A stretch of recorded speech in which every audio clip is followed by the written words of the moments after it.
So hello and welcome to everybody. Welcome to this session on the introduction of the framework for environmentally sustainable career guidance. My name is Reid. I'm an associate professor at the University of Warwick, and I'm delighted to be able to chair this panel today. So thank you all, those of you in person and those, I can see at least there's 14 of you joining online. So hello and welcome to all of you.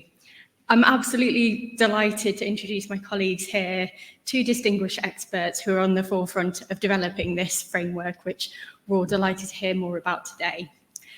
So you've already met Miriam this morning, who's Associate Professor at VA University College in Aarhus, and Professor Tristram Hooley, Professor of Career Education at ISEGS and Inland Norway University. So in this session, we'll hear a little bit more about the research-informed framework and the 5 theoretical dimensions. And hopefully by the end of this, we'll all be able to have an interactive activity where we actually get to use this and do.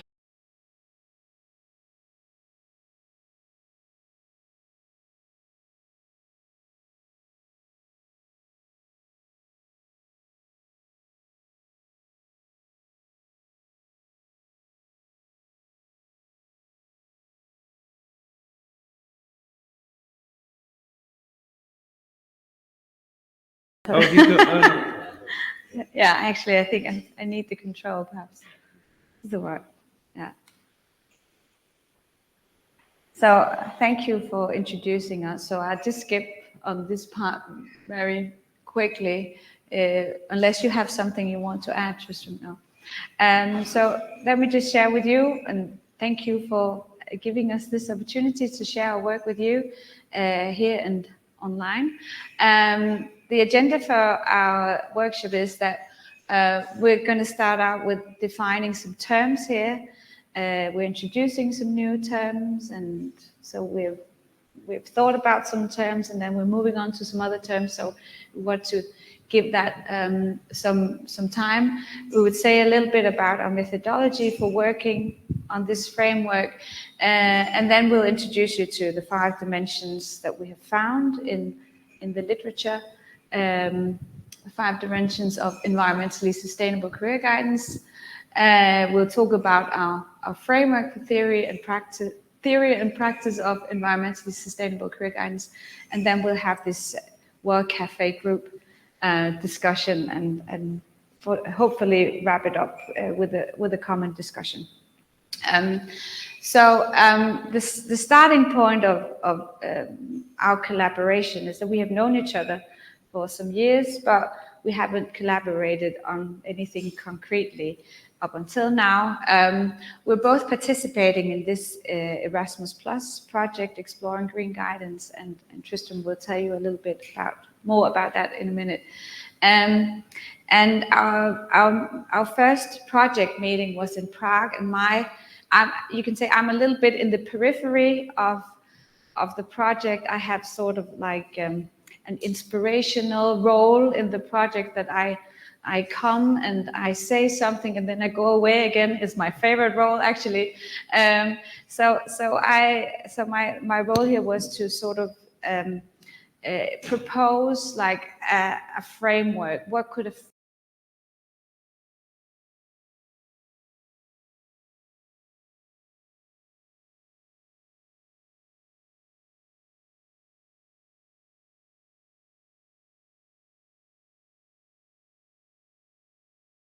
I asked Tristram if he'd like to collaborate together with me on doing this. So here we are. So maybe you need to operate them over there. Oh, there it is. Yeah. So Eva and Thomas have been here from this project, and they're sort of leading the project. So probably best to talk to them if you want more information. But essentially, we've got some funding from the European Union, from Erasmus Plus, to develop practical resources for career counsellors, careers educators, and so on, looking at this green guidance. And the basic argument that we made in the grant application was there's been lots of sort of theoretical discussion that this would be a good idea, but very little practical idea about how you do it.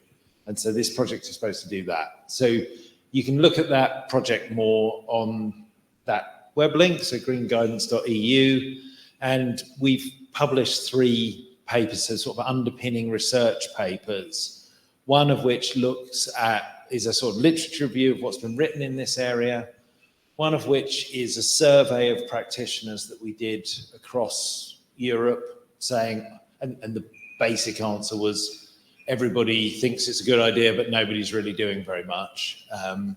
And then the third paper was a review of policies, so national skills and lifelong guidance policies, and how much they incorporated green guidance. And there's something to say there. The answer is not simply there's nothing to say, but certainly guidance and the environment are talked about often together, but they're not always, that is not very clear about how that connection is made.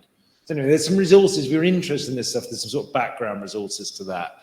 I think what we're going to present today is looking forward from that into what might a sort of an alternative proposition look like. Yeah.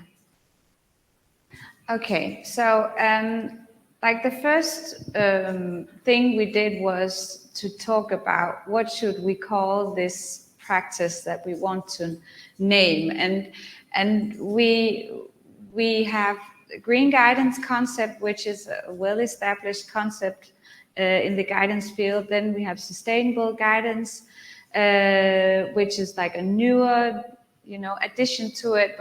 But both concepts have this, I think Jill called it slipperiness, or built-in vaguenesses, or obscurities, or ambiguities. Like they, what does green guidance even mean? Like it's something with nature, green, we envision something green, but it doesn't necessarily allow us to think about like all the, the systemic dimension and the interrelations of the impacts and reciprocity of education, labor market, production, consumption, which is actually what we want to gain, or what we want to achieve, connecting these terms. And sustainable, perhaps that encompasses a little too much. Right before I was showing you the SDGs, and we have like goals for clean water and sanitation and partnerships for peace, and it's like, should we do all that in career guidance? That might be a little too much. And also what happens is that the focus on the nature part might disappear if we just have a focus on gender equality, quality education, fighting poverty. Where's nature? What happens is that when you have like vague concepts, you have like a battlefield of meaning, and as old Foucault has taught us, it's always the strongest party who gets to decide what concepts mean. So we want to be that strong party and sort of say we want to bring informed and research-based clarity and precision into this field by naming this field. So we want to name a career guidance practice that addresses the crisis of climate, biodiversity, and environment, and that these areas here are connected to our lifestyles, our work, our production, consumption, living conditions, locally and globally. So we've made a definition, and we'll show it to you in a while. And as I've mentioned before today, but you in the online session probably don't know this, but if environmentally sustainable career guidance is the answer, well, what was the question? And the problem, what is the problem, is that we are in deep trouble with our planet's well-being. And this graphic here shows the planetary boundaries. And I think it's very important that all career guidance practitioners familiarize themselves with this graphic, because this shows us the problem that 6 out of 9 planetary boundaries have been exceeded. And when you're in the green area, the realm of the planetary boundary is able to sustain itself. And when you are exceeding into the yellow and the red, you are destroying this realm. So you're exceeding the bank account. And we talk a lot about climate change, but what people often don't think about, you can see it is in the red area, but biosphere integrity, that is about biodiversity and biochemical flows. These are our oceans. This doesn't look too good. But a hopeful point is, I don't know if you remember, in the 80s, we had a problem with the ozone layer. And you can see we succeeded in that. It's in the green area. So this is like very optimistic. Like we had a problem at one time, but we actually managed to do something about it. But now we have some other areas we need to work on. So this calls for urgent action and change of how we produce what we produce, how we consume, and it means radical change of the labor market.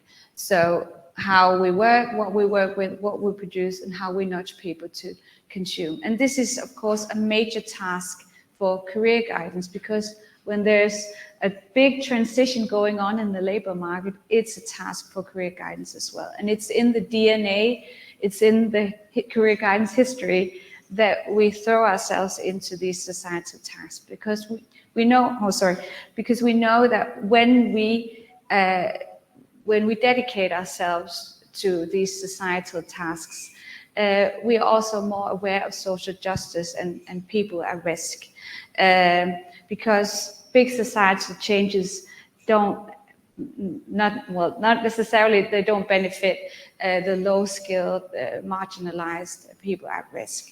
So this is also a reason that we should throw ourselves into this task. Yeah.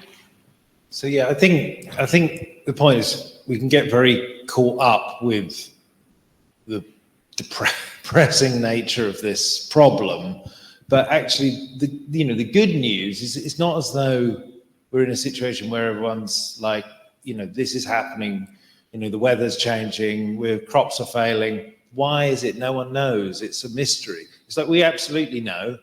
And not only do we know, we also know the solution to it. Basically, you've got to keep the carbon in the ground. You've got to change the way people live and work. So we know the answers. And the fact is we've got a failure of implementation. It's not really a failure of science. So, the optimistic part of this story is that climate change can be stopped. And it can be, even turned back potentially, but it requires action. And so our question then is, well, what is that action in a way that, or what part of that action relates to our professional field? So I think and we've talked about this quite a lot over the last couple of days, but I think what we're trying to argue here is that the labour market is an important field on which discussions about climate action can be conducted. I think education is as well, but particularly the labour market, how people work, what kind of things they do are important. And we heard yesterday this idea about, well, green jobs in and of themselves are not the answer. So there are some versions of this sort of green guidance, which are essentially just about saying, well, more people should do green jobs. But in reality, when you look at some of the data on it, and Chris presented some of this yesterday, there's EU stuff on this that we cite in our papers as well, a very, very tiny proportion of jobs are really what you would call green jobs. So they're involved with, say, renewable energies or whatever. And so what's interesting then is the bigger proportion of jobs, the white jobs that aren't having the major impact, or the brown jobs that are negative. How do we green those and transition them across? And this is, again, what Chris was saying yesterday. So we think the labour market is a major terrain. It's about more than just career decision-making. It's a bigger it's about how people think about how they work as well. So we think this creates a role for green guidance. And it's not just a role in sort of allocation of resources or a role in decision-making or influencing people's decision-making. It's a broader, more educative role in terms of helping people to think about the way in which they engage with the environment more generally. So that's what we think is the role, or we're going to get into this, but the question is, well, what does that actually look like in practice? And we're not going to get all the way there today, but what we are going to try and give you is some framework within which we believe practice can exist. Yeah. Oh, a wise slide. It's because here comes our definition. So I know I'm not a native English speaker, but I'll try to read it aloud to you anyway. So environmentally sustainable career guidance empowers individuals, groups, and collectives to develop their lives and careers in ways that do not compromise the ability of other people nor future generations to meet their needs. It recognizes that human beings are part of nature, which is valuable in its own right, and that all life, particularly the life of the most vulnerable, is threatened by a growing climate crisis, the depletion of biodiversity, and other environmental damage caused by human action. Environmentally sustainable career guidance is a pedagogic intervention which builds individual and community capacity to analyze, respond to, and address social, environmental, and career problems, while supporting people to build a good life for themselves and others. Fundamentally, it aims to stimulate people's imagination and empower them to find their way to a better life and a sustainable world. So this is for our forthcoming article, but it looks good, doesn't it? Maybe we'll get it out in 24. We're writing it right now.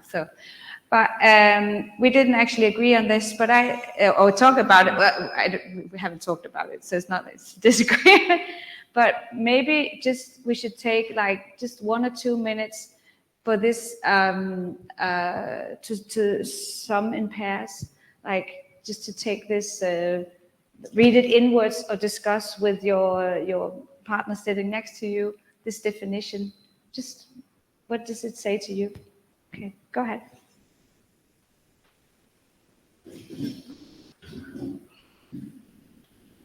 Little break.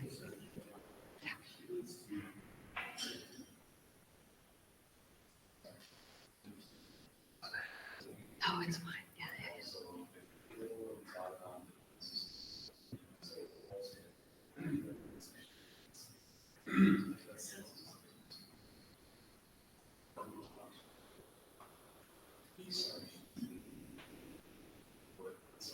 So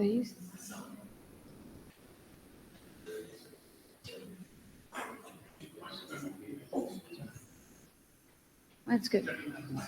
Yeah, no.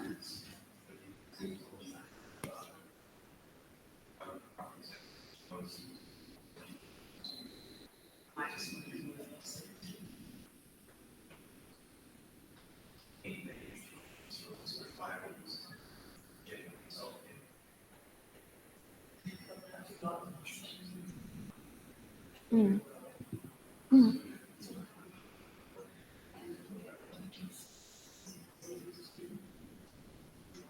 Mm.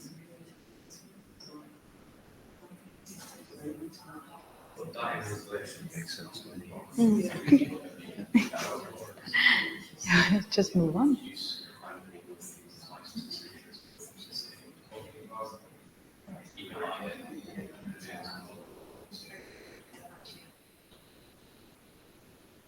So you can just maybe get ready to put a period at the end of your sentence, point in the end of the sentence, and then end of sentence.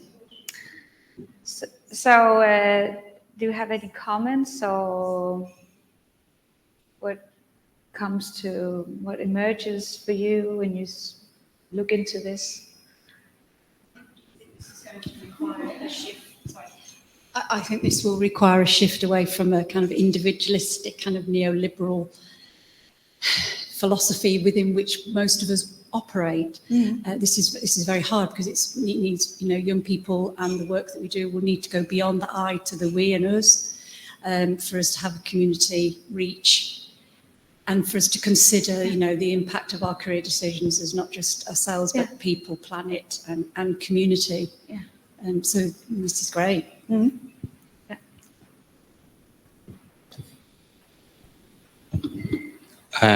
Yeah, I agree with that. I think you've got an excellent definition. I think it is quite broadly encompassing of a lot of the issues and the ways in which we can grapple with them. Say, I feel like the outsider here. You guys are the careers people. I'm a skills guy. Yeah. Kind of, right? Yeah. But it is very long. It is. I've grappled with defining sustainability in from a skills perspective, and ended up with something that feels short enough to put in front of students, but has become too abstracted because of the broadness of the concept of sustainability and its potential for manipulation. You're avoiding that quite effectively here, which I like. Yeah. But communicating that in a way that resonates with an audience that you want to engage as clients or students, that's going to still be a challenge. It would probably need some kind of translation or change into what is necessary for the client to understand what we're doing together. But it's a good comment we need to think about, I think. Yeah. My instinct is there's so much there that's important that you need to unpack it and explore each element of it in turn. Yeah. That's a short course. An introductory short course. I'm all about introductory short courses. I'm doing one for sustainability skills at the moment. Yeah.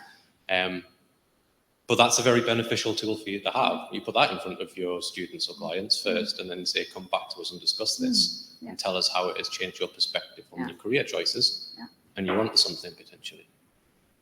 Thanks. Yeah. Thank you so much. Okay, let's just move on. Okay, you had a little time to let it sink in, and okay. So the method that we used in our work was that we did like a narrative literature review, and it actually, you can say we used like a snowball method, because it started with. In Denmark, we have made an anthology on career guidance and sustainability, but it's of course all in Danish. But we sort of started, that was our starting point of the literature, and then we looked into the references of references, and then we looked into the ESD area, the Education for Sustainable Development, which is like a vast area, and there's so much research and so many education resources there, and they really, some of them, they look a lot like what we would do in career guidance, but they never ever mention career. At least I've looked for it, but they don't. So, but of course, some of the literature do touch a little bit upon like career learning, career education. We have included those texts and documents, it's literature from there. So, and then we did different kinds of combinations when you search for literature. So, so we have looked into what have people written on this, and from this we have deduced these 5 dimensions of environmentally sustainable career guidance, because it looks like when you look into the field, it looks a little bit fragmented. Like when some people, they'll say the most important thing about sustainability, environmentally sustainable career guidance is getting connected to nature. And other scholars will say the most important part is to discuss the political ideological dimension of your career choices. And others will go back and forth and have like all dimensions included. So this is, of course, this is our sort of analytical matrix that we have deduced out from the literature. But we have found that there are these different dimensions, the affective dimension, the social-ecological dimension, the learning dimension, the transformational dimension, and the political-ideological dimension. And we will just go through them one by one, and then after that, you get a chance to discuss these different dimensions with your teammates. Okay, so the affective dimension, what the literature says here is it deals with people's feelings, people's feelings with nature, or their detachment to nature, or just their well-being, or their stress, or their burnout. Also literature on feelings of powerlessness and loss of hope. And a lot of it can be summed up in Hartmut Rosa's concept of resonance, that people are experiencing like a loss of resonance, and then what career guidance needs to do is to help re-establish that resonance. And Rosa has these two concepts, affection and emotion. Affection, that you're able to be touched by something, for instance, by nature or other relationships, and then you're able to respond to it, like emotion. That's like the movement there. And what could career guidance practice look like in the affective dimension? And the literature has some ideas on that, and we have also created some ideas here. Career guidance practicing the affective dimension could be like using nature as a career guidance setting. It could mean working with existential and grounding inspired approaches. It can imply working with people's attitudes and emotions in relation to nature and the environment. It could also be working with craft approaches. This is very popular in Denmark right now for people that are knitting whenever they're doing group-based career guidance settings, because it helps you go into flow, and it increases your well-being, lowers your stress. Increases your well-being, lowers your stress, and also like collective and group-based settings, because there you get like the immediate universality and hope going, because that's what happens if you're in a well-led group, that you will experience this. Yeah. And just teasing for this, because we have put all these we have turned all these dimensions into learning areas, and we'll come back to that. But the learning area here is connect career with the world. Yeah. Yeah, so the next dimension that we've got is this social-ecological dimension. And this is really about recognizing that you're not just a sort of individual on your own, you're connected to wider worlds. And I think when we've thought about that in the past, we've often thought about that as like career guidance in communities, or the sort of social connections. Here we're also thinking about connections to ecological systems as well. So your career is not just you, it's going on in a social system, it's going on in an ecological system. So we're then thinking about how do we turn that into some kind of career guidance practice. Well, it's about using techniques around collective and group guidance, around thinking about interpersonal relations, but also person-nature relations, and viewing these networks of solidarity as a resource for people to develop their career. It's not a compromise, me versus the world. It's actually, this is a resource. This is the resources out of which I can build my my career. So the idea is that we're then sort of trying to set some idea that an objective of your careering might be to live in a sustainable world, or to build a community that's sustainable, as well as just focusing on, say, individual outcomes, which might be things like wages. So then we've got a learning area here, which is yes, sorry, building solidarity with the world through careering. Yes. Sorry. Okay, so the educational dimension is about how do we, do we need to teach? What do people need to learn about this? So, and what you need to learn here is, also going back to Peter Plant's work here, how the world of work impacts the environment and which careers contribute positively to the green transition of the economy. And this, of course, sparks onto the next bit here, that careers practitioners, they cannot provide simple answers for this, because there are no simple answers, but we can help people explore this and encourage clients to explore and consider different possibilities.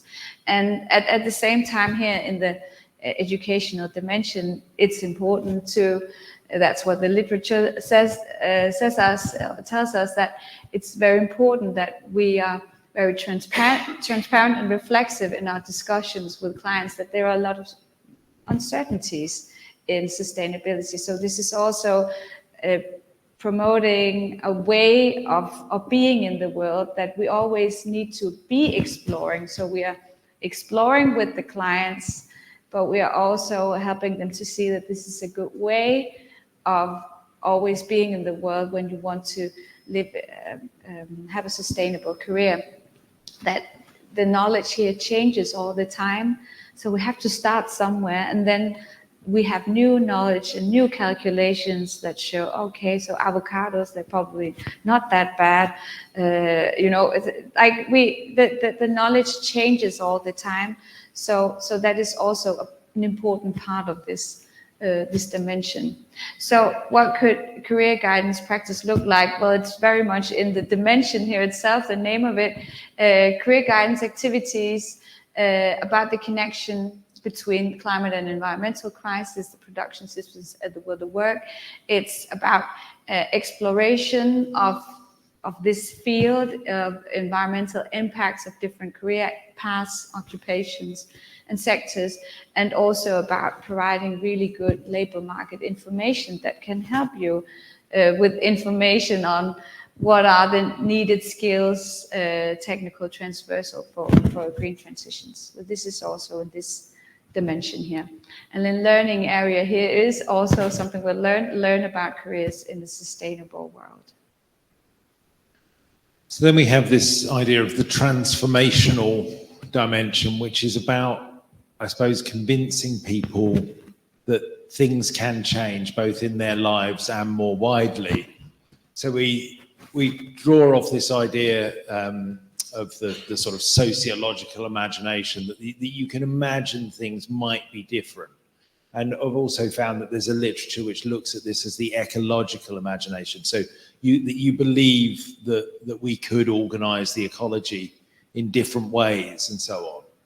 And so what this is about trying to do is to help people to link their everyday troubles and experiences, which is what C. Wright Mills describes this as, and link them to these big picture issues, like to recognize that, okay, like, well, I'll do one from my life. My house is quite damp. It's got all these problems, which I then end up spending a lot of money trying to fix this problem.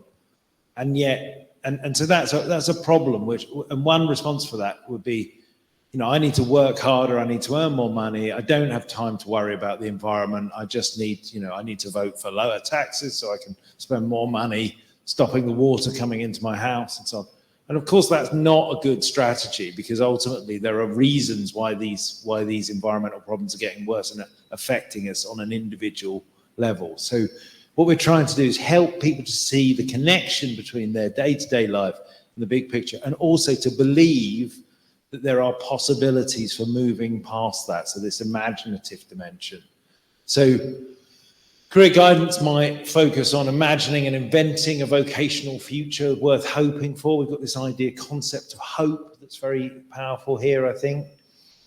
Collaborating in creative ways to make change happen in your life, in your community, in your world.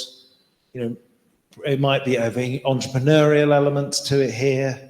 And also scenario building. So what kind of future would you like to live in? And if you want to live in that future, what sort of things might you want to be doing now as an example of an activity? So we call this imagine and invent the world as your career. Yeah, and then for the fifth dimension here, the political ideological dimension. So this is a dimension that's very closely related to all the other dimensions and different activities, but we sort of separated it out because it's probably a place where we as professionals, we need to practice a lot. I think it's probably one of the barriers that are for practitioners, that how do we engage with this. So this was also important that we had a focus on this one. And basically it's about developing clients' understanding of the nature of the problem, like what is the nature of the problem, how we live in the world and think about changing it. But this, of course, implies that we're moving into like waters where there are a lot of dilemmas and ambiguities. So how can we support people making career choices that support both personal well-being, sustainable living, and also contributes to local and global sustainability? Because there might be some balances there that can be difficult to find, but they might be worth finding, both for the individual and for the planet.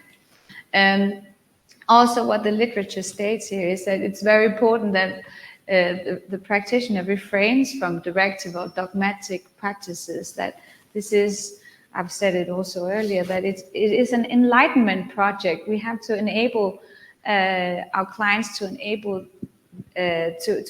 development of their own stances.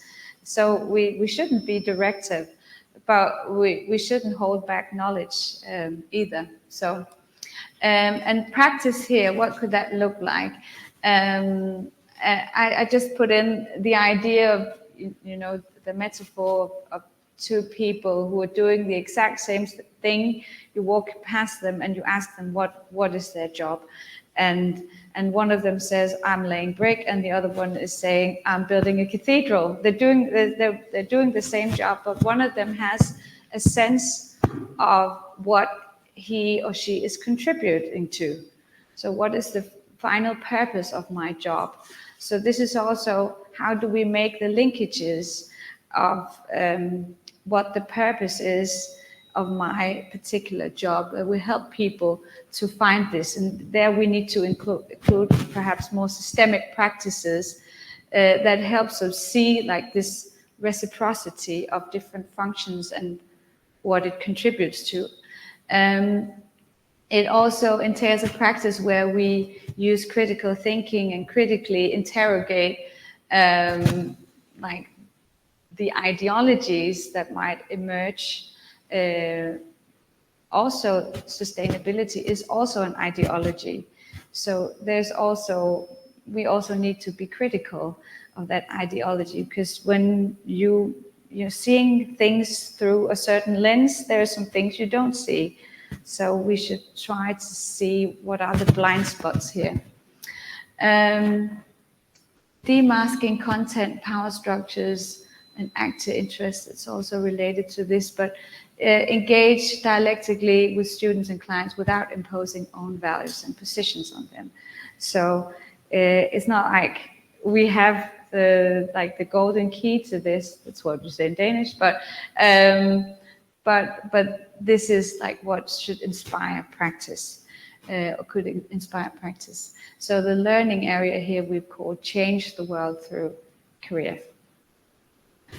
So we have put these dimensions into this framework. So this is our framework for environmentally sustainable career guidance. And as you can see in the top, we have chosen that there are some preconditions, because the literature is also quite clear on this, that maybe not every career guidance practitioner is ready to throw him or herself into this practice. Perhaps you need to prepare, because you might need a capacity actually to understand and communicate environmental issues, and also to be reflective about ethics, norms and ideology.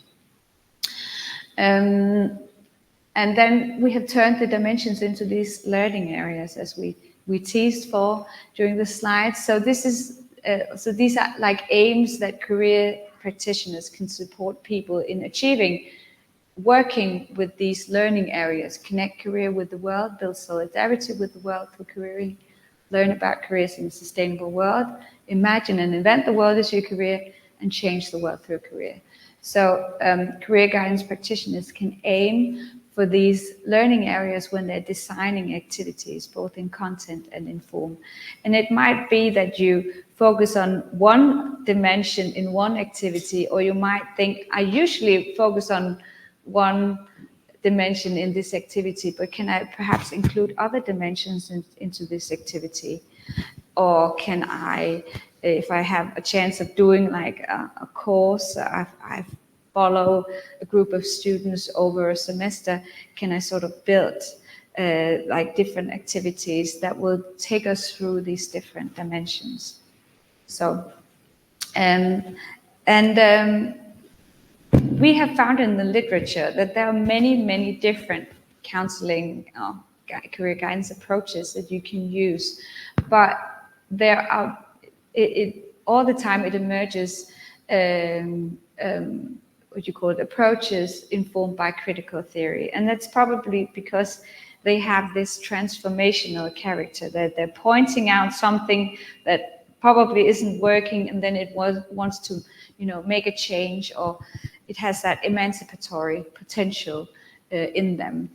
And what we have found in the literature as well is that you can work with all these different pedagogies, working with people, you can work with them in collectives, communities, groups, and of course those individual sessions. But the literature also stresses that there might be really good, outcomes from putting people together and discussing this, because these are ambivalent themes that needs to be addressed, and it works well in groups, and also it's good for resonance, universality, all the things the literature touches upon. But you shouldn't abstain from discussing this in individual sessions either. So we are now officially through the dimensions. So now it's time for you to be active, and we're going to divide you into some groups. Is it just 3 groups, you think? If we do 3 groups and then an online group, so perhaps to even out the groups, if a couple of you would move, or one of you would move onto that group, and then what we're going to do is, if we give you one dimension each, we'll give you different ones to start talking about. And what we want you to think about is, like, what sense does this make to you? But also, what could you do with this? How might, is this something you're already doing in your practice? How might you do something new that might be informed by this? And then in a little bit, we'll then add some more dimensions in as well. So you can then, hopefully each group will have a chance to talk about 2 or 3 of them. So yeah. So they all start with the same dimension. No, so if we all start with different ones, and then all start with different dimensions, just to complicate things for ourselves. So, yes. Yeah. So there we go. And so if the online group starts by looking at the transformational dimension, that would be great. And then we'll get you going for maybe 10 minutes or something on this, and then we'll give you another dimension, and then everybody will have looked at a couple, and we'll draw together. We'll have covered all of them.